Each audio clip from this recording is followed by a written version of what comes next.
Thank you so much. My internet connection is not very good, so in case I get off, just let me know. Then I'll switch off my camera.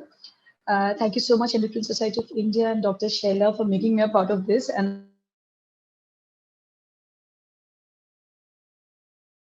I'm really happy to be here. When people were ending up, I was like, oh my God, did I miss my part or what happened?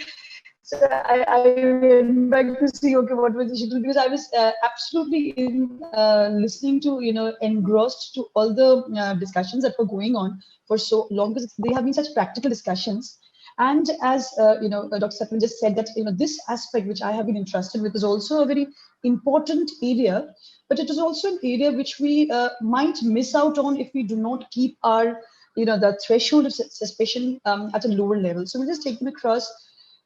Uh, what are the changes that we expect in the endocrine glands in the postpartum period? If we just grossly discuss about them, they could be the size change, the morphological changes, because in pregnancy, a lot of the glands, endocrine glands, along with many others, increase in their sizes, and then subsequently they do come back to the original sizes postpartum.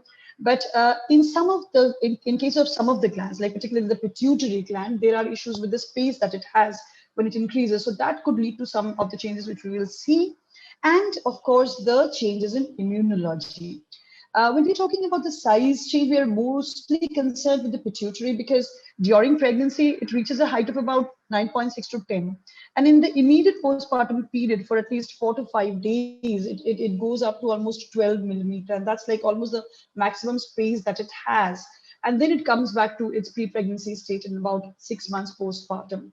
And this is important, and why so we'll discuss subsequently.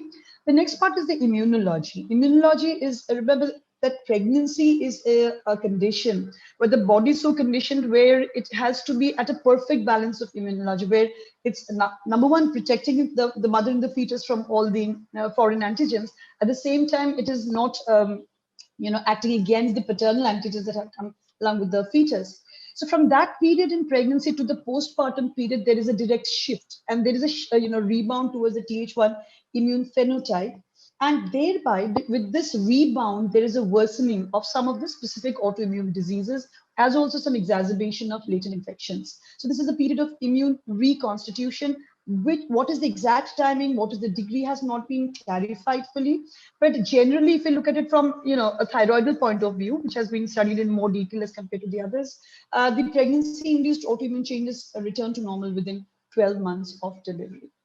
We'll take the pituitary gland disorders first, and we'll try to look at a case. And this is about a 40-year-old patient. This was her third pregnancy. She did not have any specific medical or surgical history. She was admitted with hemorrhagic shock following postpartum hemorrhage following a normal delivery at home. She was in absolute shock, tachycardia, BP, undetectable. She was treated with colloids and blood transfusion because the hemoglobin had gone down to 5.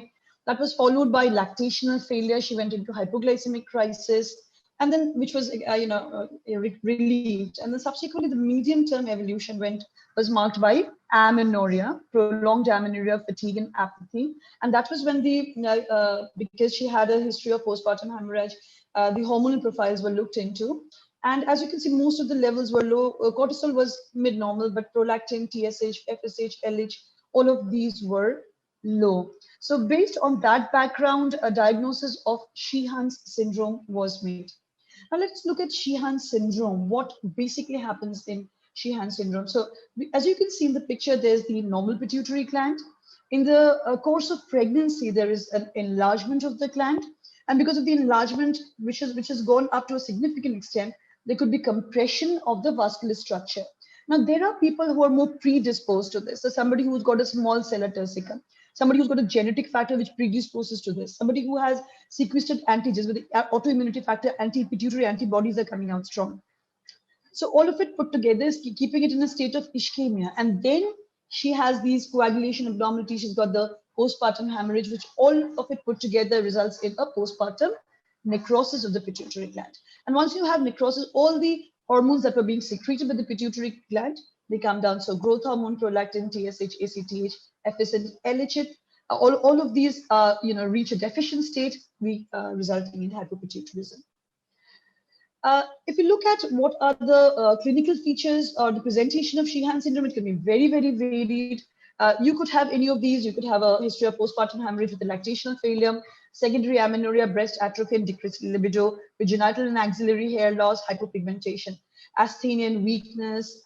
Till here, it would be more or less classic, but it is not always the classic presentation that we get. We could have a combination, a permutation, combination of many of the problems. So you could have a dry skin, you could have diabetes insipidus, which is rarer. The patient could present with psychiatric disturbances because of electrolyte imbalance. There could be changes in the body composition, anemia, or the patient could just present in shock, as we saw in our patient. So basically, these are anterior pituitary dysfunction states, so lactational failure. Paradoxically, sometimes there are also reports of hyperprolactinemia and galactoria. Gonadotrophin function may be preserved in an occasional patient. So you could have a patient who has Sheehan's, but she's maintaining her irregular menstrual cycle. And there have been reports of even pregnancy spontaneously following, Sheehan's. And partial recovery of pituitary function has also been reported. Hyponatremia is again a very common finding in Sheehan's, where you have around 33 to 69% of the cases having electrolyte disturbance in the form of hyponatremia. That could be because of, because of hypothyroidism and glucocorticoid deficiency, or it could be because of CR and volume depletion, all of which could cause hyponatremia. Low FT3, low FT4 with a paradoxically normal or mildly elevated is what might cause a little bit of confusion, because you would generally expect that in a central hypothyroidism you would have all of it which is low, but a TSH could be slightly high because of increased sialylation, and this is because it's a form of glycosylation which occurs in such a condition that decreases the metabolic clearance, increasing the half-life. However, this TSH does not have a very good biological activity, and so does not act like the normal TSH and perform the functions. Diabetes insipidus is generally not a presentation in Sheehan's. It just occurs in about 5% of the cases. But if these patients are, investigated thoroughly, then there are other aspects which are of, without the clinical diabetes insipidus, you could have the neurohypophyseal functions like impaired osmoregulation and higher serum osmolality and others. But this is one, a review which was done on 18 patients by Dr. Demal Sanal and Dr. Motoshi Raichudhuri, both endocrinologists. And what they saw, just see what have they found. They see that 22% patients came with hyponatremia, 5% patients came with hypotension, hypoglycemia, 16% patients presented with asthenia, weight loss. Only 33% patients actually presented with the classic features of amenorrhea. So 94 presented with lactational failure. So as you can see, if we're just looking for just the very, very classic signs like amenorrhea, lactational failure, then we're going to miss out on a lot of the patients with the Sheehan syndrome. So they did conclude that it can present into various specialties. The person who's getting asthenia postpartum is not going to come to an endocrinologist. They'll go to their gynecologist, they might go to a medicine specialist. The sodium might be seen, might not be seen. The sugar levels might or might not be seen. Generally, it would be attributed to lack of sleep. The child is not letting you sleep, so you're feeling tired. Generally, these tend to be ignored, and that's why the diagnosis tends to be delayed. Also, in another review where they looked at so many other, published cases or case series, you can see that in one, the history of PPH was 96, in the other, it was 82. Failure to lactate was 100% in one, in the other, it was 67. So thereby trying to bring forward the picture that it's not going to be classic. Always you have to keep the thought in mind and ask your patients. They might, let me show you the next. These are also the hematological abnormalities, which could also be the presentation. So unexplained anemia, pancytopenia, thrombocytopenia, these could also be presentations of Sheehan's. And this is the radiological finding. If you get an MRI done, you're going to see an empty cell in 70% of the cases. And this is basically begins with a non-hemorrhagic signal change in the intensity. It has a central infarction with a peripheral enhancement, and gradually that central infarction area increases and it goes up to reach an empty cell state. So this is what it generally is, and this is how the the fine wrinkling, the loss of the eyebrows, and the skin hyperpigmentation generally looks like. But one more thing that I would like to emphasize out here is that the diagnosis of Sheehan syndrome can be made several years later because of such not very specific symptoms. And as you can see that in one study, they found that the mean time of diagnosis was 16 years. So you have a lady who's delivering at 30 years and she presents to somebody else at 46 years and she complains of asthenia or she has hyponatremia. We generally would not be thinking in terms of a postpartum hemorrhage or something, a Sheehan syndrome, which has resulted in this, because the lady might have been menstruating normally, she might have lactated normally. So that is why, whenever we are getting these cases wherein we are seeing these hormonal deficiencies or anything, we need to go back to the history. We need to take the history very carefully and see whether there were very subtle changes, whether there was anything in the history that we actually missed out on. Treatment is just about replacement of the deficient hormones.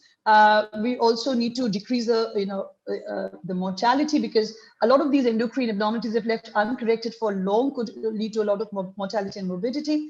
If you're correcting glucocorticoids and the thyroids, then of course, as we know, the glucocorticoids have to be replaced earlier before the thyroid hormones because of the increase in metabolism. Gonadotrophin deficiency and hypogonadism also needs to be treated.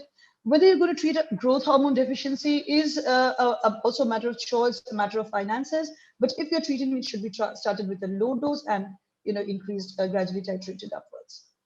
We'll go to a second case. This is a 36-year-old woman who developed postpartum amenorrhea and galactorrhea, persisting for a year after childbirth. And this came into notice because she had stopped lactating, and then she was having galactorrhea. She also said headache, fatigue, dizziness. Now, our gynecological colleagues will be able to tell us how often they come with these problems and how often we tell them it's okay, it happens to everybody at this period in time.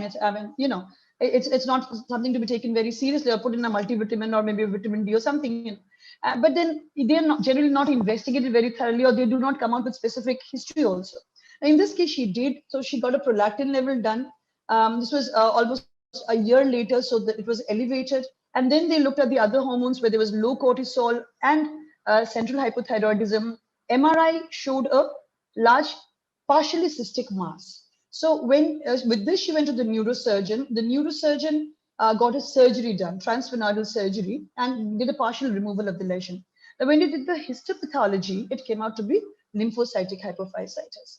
Now, then the patient was put on pituitary replacement therapy because a lot of the pituitary gland was removed. So discussing on lymphocytic hypophysitis, it's basically autoimmune hypophysitis where there is diffuse lymphocyte infiltration occurring during the third trimester or early postpartum. It can involve the anterior pituitary, the posterior pituitary, or it can be a mixed picture. It generally occurs more often in patients with autoimmune diseases like SLE or Sjogren's or Addison's or thyroiditis. Now, usually we have seen that, all the autoimmune diseases, they relapse postpartum. But here, this is one disease which can manifest an autoimmune disease which can manifest during the later half of pregnancy also.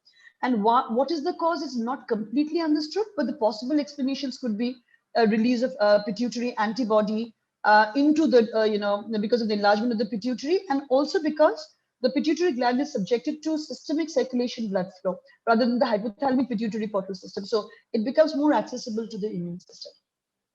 Clinical presentations are the compressive cellular symptoms of headache and visual disturbance, or cranial nerve compression 3-4-6, or hypopituitarism in any form. What is important to identify is that in the CT, or you would have a thickened pituitary stalk. In the MRI, you would have a thickened infundibulum with a heterogeneous T1 isointensity. Now, so this is how it looks like. As you can see, the stalk, the infundibulum is pretty thickened. And this is what was probably missed out in our patient in question, where they probably didn't look at it very, in a way it should have, because they missed this part and thought that this was a mass and went ahead with the surgery. So the differential diagnosis would involve pituitary macroadenoma, hyperplasia, granulomatous hypophysitis, some medicines if they're used, metastasis and IgG4. But importantly, it needs to be differentiated from a pituitary adenoma. A lymphocytic hypophysitis is going to be more or less symmetrical. The stalk position is going to be central, unlike the pituitary, which is going to be asymmetrical with a deviation of the stalk position. Stalk thickening in lymphocytic hypophysitis, not there in adenoma. Posterior pituitary signal lost in some cases of lymphocytic is usually present in pituitary adenoma. There is no erosion of the cellular floor in the lymphocytic hypophysitis. It might be there in adenoma. And the post-gadolinium enhancement is diffuse and homogeneous in the hypophysitis, and the mass would be the unenhanced Aryan adenoma. From Sheehan's, if we need to, differentiate lymphocytic, I'll leave the first part out. Look forward from the postpartum hemorrhage bit. So the common trophic deficiency, this is where it slightly differs. In Sheehan's, it's lactotroph, somatotroph, and thyrotroph. And in lymphocytic, it's corticotroph and thyrotroph. And what are the hormones preserved? It's gonadotroph and corticotroph in Sheehan's, and somatotroph and gonadotroph in lymphocytic hypophysitis. Also, hyperprolactinemia is more common in lymphocytic hypophysitis. Diabetes insipidus is relatively more common in lymphocytic hypophysitis, and in pituitary MRI, you see an empty cella in Sheehan's and a pituitary mass in lymphocytic hypophysitis. Course of the disease, there have been spontaneous resolutions with recovery. In some cases, there has been remission with recurrence also. So generally, they're treated with high-dose corticosteroids and hormone replacement. Sometimes only with the corticosteroids, because it's an autoimmune disease, the hormone deficiencies improve, but that's only in around 15.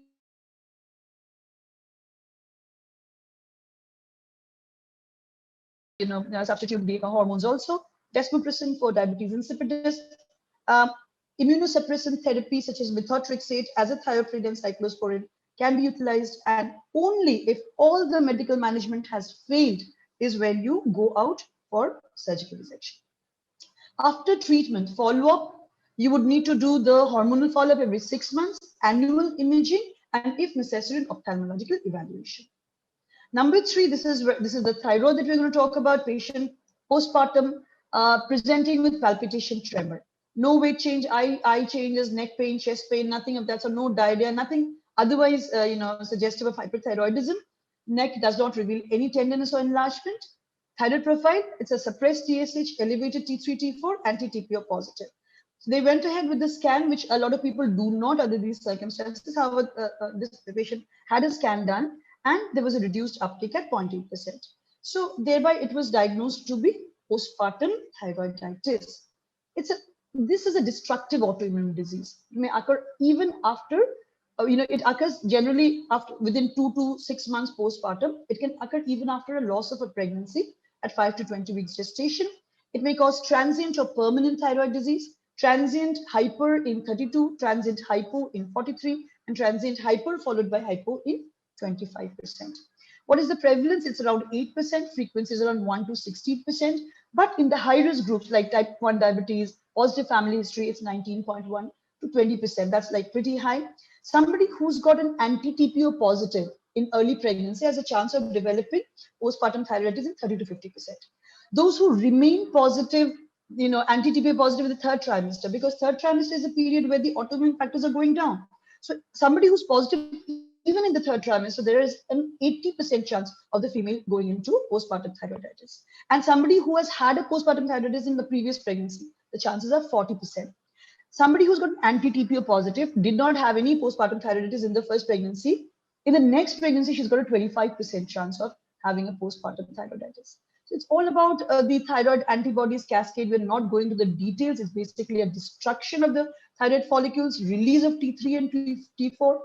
Hyperthyroid is transient till all the thyroglobulin storage is done, and then is where the body starts going into a hypothyroid phase. So this is the hyperthyroid phase. It becomes euthyroid, and then you can go into a hypothyroid phase.